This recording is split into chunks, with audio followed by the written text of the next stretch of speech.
Très actif au sein de la diaspora, il a occupé l'espace médiatique des réseaux sociaux pour répondre aux pourfendeurs de la République du Cameroun. Défenseur des valeurs républicaines, il décide de ne plus prendre certaines responsabilités politiques, mais reste disponible et apporte sa modeste contribution aux autres. Joseph Désiré Mayag est aussi un globe-trotter de par son métier. Nous sommes en Namur, ville d'eau, capitale de la Wallonie, en Belgique. Joseph Désiré Magnan, vous êtes très actif et vous voyagez beaucoup. De par votre métier de chauffeur poids lourd, au Cameroun ces dernières années, les poids lourds sont impliqués dans plusieurs accidents. Selon vous, cela est dû à quoi? Et quelles sont les solutions appropriées pour y remédier?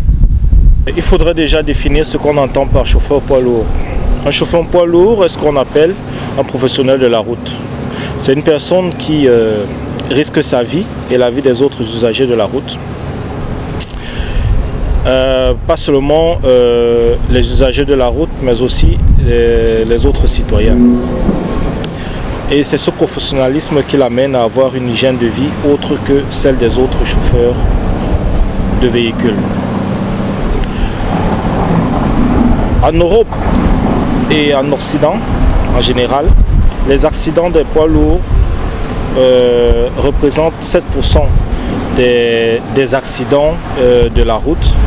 Et il n'y a que 3% de ces accidents qui sont menés, qui sont mêlés à des décès. Donc c'est pour vous dire jusqu'à quel point le métier de chauffeur poids lourd est encadré ici. Maintenant, par rapport au problème des chauffeurs poids lourds au Cameroun, je voudrais ici mentionner le fait qu'il y a beaucoup de points sur lesquels il faudrait s'attarder afin de diminuer le nombre d'accidents et de morts sur nos routes. Je vais vous citer quelques points. Nous avons la qualité du matériel déjà, c'est-à-dire la qualité du camion, par exemple. L'usure des roues. Je pense que le gouvernement devrait mettre un accent particulier sur ce qu'on appelle le contrôle technique. Donc on devrait avoir un contrôle technique au Cameroun bien trop sévère pour les poids lourds. Le deuxième point sera la formation des chauffeurs, parce que les chauffeurs manquent de formation. C'est n'importe qui sait déplacer un véhicule qui va prendre le risque de déplacer un poids lourd sans savoir ce que c'est réellement qu'un poids lourd. Et puis je parlerai également du repos. Un chauffeur poids lourd, en parlant tantôt de son hygiène de vie, est quelqu'un qui doit avoir un temps de repos minimal de 11 heures sans conduire. C'est les normes que nous avons ici en Europe et c'est vérifié que lorsqu'un chauffeur poids lourd passe moins de 11 heures hors de son poste de travail, est un risque pour la sécurité des autres usagers. Il y a également l'alcool au volant. L'alcool et le téléphone aussi, ça c'est des habitudes qu'il faudrait bannir. Donc il faudrait pousser les contrôles de police pour les chauffeurs poids lourds dans ce sens. L'état de la route également qu'il faut voir, parce que le chauffeur n'est pas seul responsable, l'État également a sa part de responsabilité. Il y a également la limitation de vitesse. Ici en Europe, la limitation des vitesses est à 90 km à l'heure. Sur les autoroutes, les nationales, où les limitations varient de 50 à 60 à 70. Mais bon, il faut voir le problème de limitation de vitesse. Nous vivons une période difficile dans la diaspora. Le vivre ensemble n'est plus ce qu'il était il y a quelques années. Monsieur Mayag, cela est dû à quoi? Et que faut-il faire pour remédier à cette situation? Oui, il est clair que le vivre ensemble d'antan n'est plus le vivre ensemble qu'on observe aujourd'hui dans la diaspora. Et ceci s'est fait remarquer par l'intérêt suscité pour la politique aux jeunes par les hommes politiques. Pour y remédier, les hommes politiques doivent prendre leurs responsabilités en tant que pédagogues, en éduquant les populations. À travers les réseaux sociaux, vous vous êtes illustré en défenseur des valeurs républicaines. Vous dites, je cite, « Finalement, Grégoire Ouna avait raison en accusant M. Kamto devant le Conseil constitutionnel qu'il était en train de semer les grains du tribalisme entre Camerounais. Avez-vous subi d'une manière ou d'une autre le tribalisme au sein de la diaspora ?» Oui, ce n'est pas moi qui le dis, c'est un constat que tous les Camerounais ont fait. Avant ce fameux Conseil du contentieux, les Camerounais se toléraient. Même s'il y avait un certain repli identitaire, ce qui est tout à fait normal. Mais après ce jour, les choses n'ont plus jamais été comme elles étaient avant. Il est clair que la politique est un art. Être politique ou bien politicien, ce n'est pas être un enfant de cœur. Je suis d'accord. Ce ne sont pas les enfants de cœur qui font la politique.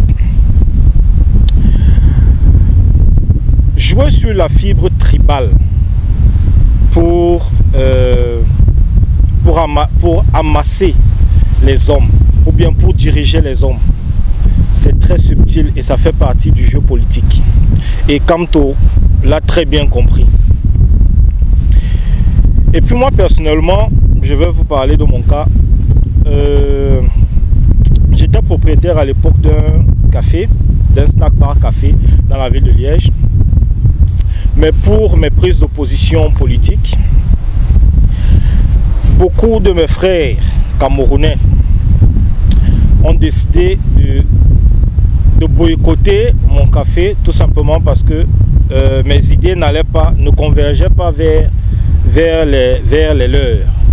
Et du coup, ça a commencé à prendre une certaine ampleur dans la ville de Liège, comme quoi mon café, c'était le café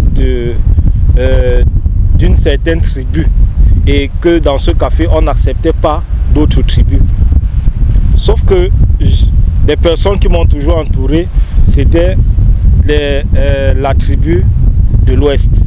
Quand je dis m'entourer, c'est la majorité des personnes avec qui j'ai collaboré, j'ai travaillé, c'était des personnes de l'Ouest. Donc dire que je suis que j'étais tribaliste à ce moment-là, je pense que c'était un peu mettre la charrue avant les bœufs et défendre un point de vue pour lequel on manquait d'arguments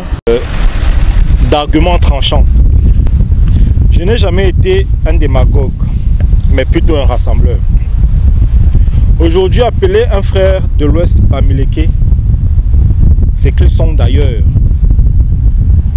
C'est être tribal, ou bien c'est être tribaliste. On n'a plus le droit de prononcer ce mot, qui est Bamileke. Être contre Kamto également fait de vous un tribaliste dans la diaspora camerounaise. Vous voyez donc avec quelle maestria l'homme politique a pu convaincre une certaine caste de la population de converger dans ce qu'elle a voulu défendre lors du contentieux. Vous voyez donc avec quelle maestria les germes du tribalisme ont éclos. Naturellement, dans ce pseudo-tribalisme, on ne trouve que deux camps. L'ouest du Cameroun, de Maurice Kamto, contre tout le reste du Cameroun. Vous avez occupé des fonctions politiques au sein de la diaspora liégeoise, notamment le poste de président de la sous-section RDPC. Aujourd'hui, vous militez au sein du PCRN de M. Cabral Libby. Pourquoi ce choix? Depuis votre départ, quels sont vos rapports avec vos ex-camarades du RDPC? Oui, j'ai démissionné de la présidence de la sous-section RDPC de Liège parce que mes valeurs ne correspondaient plus aux valeurs défendues par certains responsables du parti. Et j'ai préféré m'en désolidariser. Aujourd'hui, je suis membre du PCRN de Cabral Libby. Pourquoi avoir fait le choix de Cabral Libby? Parce que je me reconnais en lui. Les valeurs qu'il défend, les idéaux qu'il prône. Le peuple camerounais a soif d'une opposition d'idées libératrices, mais aussi qui fédère. Quand je dis libératrice, c'est libératrice d'énergie, mais aussi qui fédère. Cabral Liby est le seul politique qui a compris les Camerounais. Il rejette l'extrémisme en épousant l'apathie du peuple camerounais. Le peuple camerounais a soif d'une opposition d'idées libératrices d'énergie, mais qui fédère. Les Camerounais ne font plus confiance à ces vieux barons qui ont passé leur vie dans le régime actuel assis aux premières loges. Et aussi ces pseudo-opposants qui, à l'orée de leur vie, viennent jouer les compatissants. Suivez mon regard. Il vaut mieux être démagogue que d'être un radicaliste qui mène les masses vers des morts certaines pour ses propres intérêts égoïstes. Lorsque vous dites finalement, il existe deux Cameroun, celui de Facebook et celui où les Camerounais vivent le vrai, vous pensez à qui et à quoi? Je pense à ceux qui, à longueur de journée, passent le temps à noircir le Cameroun sur les réseaux sociaux. À ceux qui critiquent tout ce que le gouvernement fait. À tous ceux qui s'opposent sans apporter de véritables solutions aux problèmes des concitoyens. Et tout ça à travers les réseaux sociaux. Et lorsque je parle des Camerounais qui vivent le vrai Cameroun, je parle de ceux qui essaient par tous les moyens de s'accrocher à cette paix, à ce vivre ensemble. À ceux qui disent que le Cameroun n'est pas le paradis, mais qui sont beaucoup mieux lotis que certains autres habitants d'autres pays. Je pense à ceux qui essayent de fédérer les énergies au Cameroun. Je pense également à ceux qui disent non à la barbarie et à la guerre. Je pense également à ceux qui disent au gouvernement aussi: ici, vous avez fauté, mais vous pouvez mieux faire. Monsieur Joseph Désiré Maya, pourquoi au sein de la diaspora, le débat politique est devenu tendu entre les partisans du PCRN et les partisans du MRC? Oui, je ne dirais pas que le débat est impossible. Il y a juste un problème. On a eu la création des mots qui font fureur sur les réseaux sociaux aujourd'hui, notamment taliban, sardinard, tontinard et cabro-sardinard. Les cabro-sardinards sont vus comme les personnes qui soutiennent le régime en place en se faisant passer pour des membres du PCRN. Les sardinards sont des personnes qui soutiennent le régime mordicus. Les tontinards sont ceux qui suivent le frère de l'Ouest aveuglement. Et les talibans sont ceux qui s'illustrent par leur violence. Ceux-là qui insultent tout le monde et n'hésitent pas à s'en prendre physiquement aux personnes qui ne partagent pas les mêmes idées qu'eux. Parce qu'ils défendent Kamto sans vraiment savoir la démarche de ces derniers. Les Kamto dit va, je va. Ces derniers sont les plus dangereux. Ils sont les premiers à insulter, à invectiver. Ils sont toujours les premiers à se plaindre, à se victimiser dès qu'il y a riposte d'une autre partie de la population, donc du camp d'en face. Les autres partis également ont décidé de répondre de la même façon, de la même manière qu'ils les attaquent.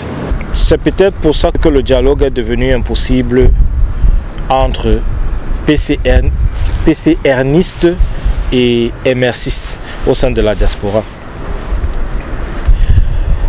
Ils ont insulté Cabral Liby de tous les noms d'oiseaux. et s'attendaient à ce que ce dernier le suive. Ou mieux, qu'ils s'alignent derrière Kamto. Mais parce qu'ils ont été désillusionnés, c'est devenu la fatwa contre un Camerounais qui essaye de fédérer les énergies des Camerounais. Comment qualifiez-vous la pratique de la politique au sein de la diaspora? Oui, de mon point de vue, la politique au sein de la diaspora restera vide de sens.